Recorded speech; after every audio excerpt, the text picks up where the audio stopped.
दोस्तों, एक व्यक्ति पूरी जिंदगी मेहनत करके पैसा कमाता है और अपने शरीर पर ध्यान नहीं देता और इसी में अपनी पूरी जवानी खराब कर देता है। फिर बुढ़ापे में उसी कमाए हुए पैसे से अपने को ठीक करता है। मतलब कि इंसान जहां से सफर शुरू करता है वहीं पर वापस आ जाता है। इंसान के हाथ में कुछ भी नहीं बचता और ये सब काम इसलिए करता है क्योंकि वो सुख को प्राप्त करना चाहता है। लेकिन दोस्तों, दुनिया का सबसे बड़ा सुख हमारा स्वास्थ्य है। यदि हमारी काया निरोगी है तो हम दुनिया के सबसे सुखी इंसान हैं। इसलिए कहा जाता है, पहला सुख निरोगी काया। हमारे स्वास्थ्य से जुड़ी गजब की जानकारी आपको इस वीडियो के अंदर मिलेगी, इसलिए वीडियो को लाइक और चैनल को सब्सक्राइब कर देना। यदि आपने इस वीडियो में दी गई जानकारी पर अमल किया तो कभी भी आपको मेडिकल से दवा लेने की जरूरत नहीं पड़ेगी। ये बात मैं आपको गारंटी के साथ कह सकता हूँ। ये सब जानकारी हम एक छोटी सी कहानी के माध्यम से जानेंगे। तो चलिए शुरू करते हैं। एक बार की बात है, एक गांव में एक सेठ जी रहा करते थे। वो सेठ जी बहुत ही अमीर थे। उनके 4 बेटे थे और चारों बेटे भी अच्छा कामकाज संभाल रहे थे। सेठ जी के पास इतना धन था। उन सेठ जी ने अपने गांव के अंदर 9 मंजिला बिल्डिंग बनाई हुई थी। बहुत बड़ा घर बनाया। पूरे गांव के अंदर सेठ जी का घर ही ऐसा था जो सबका ध्यान केंद्रित कर रहा था। सेठ जी ये देखकर बहुत ही खुश होते थे और उनके बेटे भी बहुत अच्छा खासा कामकाज कर रहे थे। एक दिन सेठ जी का पेट दर्द होने लगता है।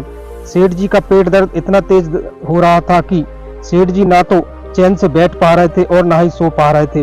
उनको चैन नहीं पड़ रहा था। ये बात जब उनके बेटों को पता चली तो बेटे भी भागते भागते घर आए और अपने पिताजी को सीधे अस्पताल लेके गए। अस्पताल में डॉक्टर ने दवाई दी, लेकिन सेठ जी को बिल्कुल भी आराम नहीं लगा। बहुत सारे दवा खानों में फिरकर सेठ जी शाम घर वापस आ गए, लेकिन फिर भी सेठ जी का पेट दर्द ठीक नहीं हो रहा था। शाम के समय में सेठ जी के घर एक साधु आया था। वो साधु सेठ जी के घर भिक्षा मांगने आया था। सेठ जी के घर में सब लोग परेशान थे क्योंकि सेठ जी का पेट दर्द हो रहा था। तो उन लोगों ने बोला, साधु बाबा आप यहाँ से चले जाइए, यहाँ पर कोई आपको भिक्षा नहीं देने वाला। यह सुनने के बाद साधु महाराज कहते हैं कि क्या आप हमें बता सकते हैं आपके घर में क्या हुआ है? तो उन चारों भाइयों में से एक भाई कहता है, साधु महाराज आज हमारे पिताजी का बहुत पेट दर्द हो रहा है और हम बहुत ही जगह घूम चुके हैं, अभी तक हमारे पिताजी का पेट दर्द ठीक नहीं हुआ। यह सुनने के बाद साधु महाराज अपनी झोली से एक गोली निकाल कर देते हैं और कहते हैं कि यह गोली सेठ जी को दे दीजिए। पास में बैठा एक भाई बोला, इतने बड़े बड़े अस्पताल घूम चुके हैं, वहां पर कोई फर्क नहीं पड़ा, तो इस साधु की एक गोली से क्या होगा? साधु महाराज ने कहा, कोई बात नहीं, एक गोली और खिला दो। अब सेठ जी जैसे ही वह गोली खा लेते हैं तो सेठ जी सीधा गुसल खाने में जाते हैं और वहीं पर जाकर बैठ जाते हैं। अब सेठ जी का पेट दर्द ठीक हुआ और पेट एकदम साफ हो गया। बहुत देर से सेठ जी दरवाजा नहीं खोले तो बेटों ने सोचा, क्या हुआ, पिताजी हैं या चल बसे? एक बेटा जाके दरवाजा खटखटाता है। पिताजी यह सुनकर कहते हैं कि मुझे थोड़ी देर यहीं बैठने दो, मुझे यहीं पर आराम मिला है। यह बात सुनकर वो साधु बाबा थोड़ा सा हंसते हैं और कहते हैं कि देखा आपने 9 मंजिला इमारत में और इतना ज्यादा पैसा होने के बाद भी और इतना बड़ा घर होने के बाद भी सेठ जी को इस घर में चैन नहीं मिला, और चैन मिला तो गुसल खाने में। इतना पैसा कमाने का क्या मतलब हुआ? ये बात सुनकर उन चारों भाइयों ने पूछा, साधु महाराज आपने गोली में ऐसा क्या दे दिया? क्योंकि हम तो बड़े बड़े अस्पतालों में घूम चुके लेकिन कहीं आराम नहीं लगा और आपने एक गोली में ही काम कर दिया। महाराज ने कहा कि जाने दीजिए, जानकर क्या करोगे? सेठ जी का पेट दर्द ठीक हो गया है, आपके घर से समस्या खत्म हो गई, अब मुझे भिक्षा दे दीजिए, मुझे जाना है। सेठ जी भी गुसल खाने में बैठे बैठे ये सब सुन रहे थे। सेठ जी अंदर से बोले कि महाराज आप थोड़ी देर रुकिए, मैं आपसे कुछ पूछना चाहता हूँ। थोड़ी देर में सेठ जी बाहर आते हैं, हाथ पैर धोकर साधु के चरणों में गिर जाते हैं। कहते हैं, साधु जी मुझे दुनिया की सबसे बड़ी शांति का अनुभव हुआ। जब मैंने वो गोली ली तो ऐसा उस गोली में क्या था? उसके बाद वो महाराज कहते हैं कि ये बहुत सारी जड़ी बूटियों से बनी हुई एक गोली है जो पेट को साफ करती है। मेरी भी काफी उम्र हो चुकी है तो मैं भी अपने पास रखता हूँ। कभी कभी ऐसा खाना खा लेते हैं जिसकी वजह से बहुत सारी समस्याएं हो जाती हैं, इसलिए वो गोली मैं अपने पास रखता हूँ। उसके बाद वो सेठ जी कहते हैं कि महाराज मेरे शरीर का आप कुछ कीजिए, मैं दुनिया की मोह माया के पीछे इतना भागा हूँ कि मैंने अपने शरीर पर कभी ध्यान नहीं दिया। आज तो मेरा पेट दर्द हुआ है, कभी कभी तो बहुत ज़्यादा समस्या हो जाती है, बहुत ज़्यादा मुझे बीमारियां हो चुकी हैं। ऐसा कोई तरीका बताइए कि जिससे मैं रोग मुक्त हो सकूं। उसके बाद वो महाराज कहते हैं कि सेठ जी, हमारे शरीर में आने वाली सारी बीमारियों की एक ही जड़ है और वो है हमारे पेट का साफ ना होना। हमारे शरीर के बहुत ज़्यादा गंदगी जमा हो जाने पर हमें बहुत सारी बीमारियों का सामना करना पड़ता है।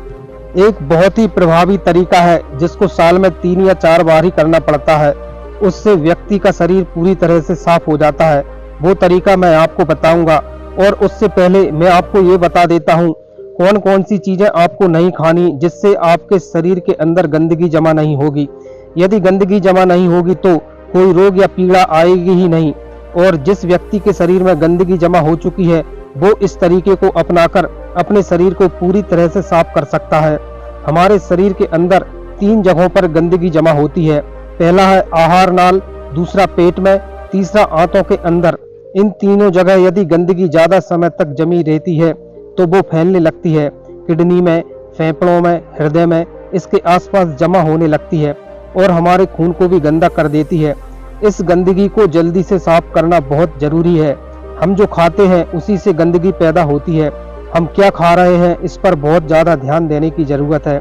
हम 2 तरह के खाद्य पदार्थ खाते हैं। पहला वो जो हमें सीधे प्रकृति से प्राप्त होता है और दूसरा वो जो मानव उगाता है। प्रकृति से प्राप्त होने वाले फल, सब्जियां जिन्हें पचने में 3 घंटे लगते हैं। इसके अलावा जो मानव निर्मित खाद्य पदार्थ है जैसे अनाज, दाल, चना, चावल, दूध, मैदा, सोयाबीन, इन सभी चीज़ों से बनते हैं ब्रेड, चीज़, बर्गर, चिप्स, पापड़। इन सभी पदार्थों को पचने के लिए 18 घंटे का समय चाहिए। अब आप सोचिए कि हम क्या खाना चाहिए। जो चीज़ें हमारे पेट में सबसे जल्दी पचती हैं वही चीज़ें खानी चाहिए, लेकिन हम हर दिन तो फल और सब्जियां नहीं खा सकते, इसलिए हमें दूसरी चीज़ें भी खानी पड़ती हैं। और इन चीज़ों को खाते हुए भी हमारे पेट में यदि गंदगी नहीं जमा करना चाहते हैं, हमें रोज 16 घंटे का उपवास करना होगा। अब हर रोज 16 घंटे का उपवास कैसे करना है? यदि रात में 8 बजे खाना खाया तो दूसरे दिन 12 बजे तक कुछ मत खाइए। हाँ, यदि सुबह आपको थोड़ी भूख लगती है तो नारियल पानी पी लीजिए या फलों का जूस पी लीजिए। उसके बाद आप 12 बजे खाना खाइए, जिससे कि हमारा 16 घंटे का उपवास हो जाएगा। इसके साथ साथ एक बात का ध्यान और रखना है, यदि हमारे घर में कोई खाना पकता है तो उस पके हुए खाने को 3 घंटे से ज़्यादा नहीं रखना चाहिए, उससे पहले उस खाने को खा लेना चाहिए। इसके अलावा आप प्राणायाम कर सकते हो। हमारे शरीर से जितना पसीना निकला है उतनी गंदगी भी बाहर निकल जाती है।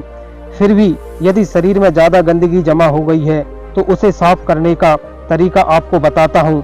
ये तरीका बहुत ही अचूक तरीका है जिसका नाम है शंख प्रक्षालन। शंख प्रक्षालन एक यौगिक अभ्यास है जो हमारे शरीर के जीवाणु, विषैले पदार्थों से बचाता है। शंख प्रक्षालन में शंख का अर्थ होता है आंतें और प्रक्षालन का अर्थ होता है धोना या साफ करना, अर्थात वह क्रिया जिसमें आंतों की सफाई की जाती है उसे धोया जाता है। इसी को शंख प्रक्षालन कहा जाता है। इसके अभ्यास से विषैले कीटाणु और जीवाणु हमारे शरीर से बाहर निकल जाते हैं और हमारा शरीर रोग मुक्त हो जाता है।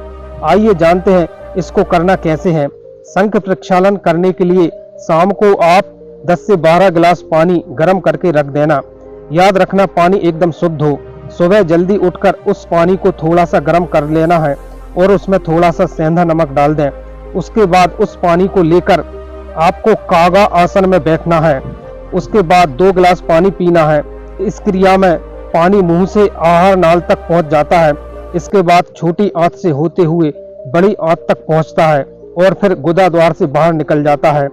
आमाशय से आगे जगह जगह कपाट होते हैं, वो अपनी सेंज क्रिया द्वारा ही खुलते हैं, लेकिन इस क्रिया में पानी पीकर कुछ आसन करने पड़ते हैं जिससे वो कपाट खुलने लग जाते हैं और जब कपाट खुलता है तो वो जल सारी गंदगी को लेकर बाहर निकल जाएगा और इस तरह से हमारे शरीर की पूरी सफाई हो जाएगी। कपाट खोलने के लिए ताड़ासन, कटी चक्रासन, भुजंगासन आदि इन सभी आसनों को 5-5 बार करना है और 2 गिलास पानी पीना है। इस प्रकार करते जाना है, तब तक करना है जब तक आपको सोच ना आ जाए। उसके बाद आपको सोच जाना है तो आप जाएं, अपने पेट को पूरी तरह से साफ कर दें। उसके बाद फिर वापस आना है, इस क्रिया को फिर से दोहराना है।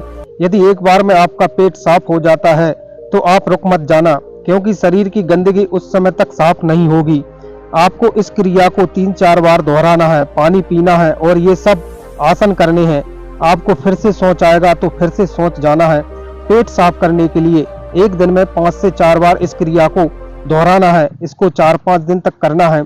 इस सब से हमारे अंदर की गंदगी पूरी तरह से साफ हो जाएगी। एक बात का ध्यान रखना है, ये सब भूखे पेट करना है और उसके बाद आपको बहुत ही हल्का खाना खाना है। हमें एक बात का ध्यान रखना है, इस क्रिया को साल में 5-6 बार ही करना है, ज़्यादा नहीं करना।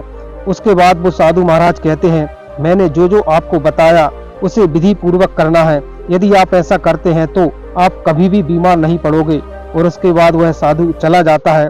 दोस्तों, यदि आप भी अपने शरीर की गंदगी बाहर निकालना चाहते हैं तो ये शंख प्रक्षालन की विधि बहुत ही कारगर उपाय है। तो दोस्तों, कैसा लगा वीडियो? उम्मीद है आपको पसंद आया होगा। यदि कहानी अच्छी लगी तो एक लाइक और चैनल को सब्सक्राइब जरूर कर देना। मिलते हैं अगली वीडियो में, तब तक अपना ख्याल रखिएगा। धन्यवाद।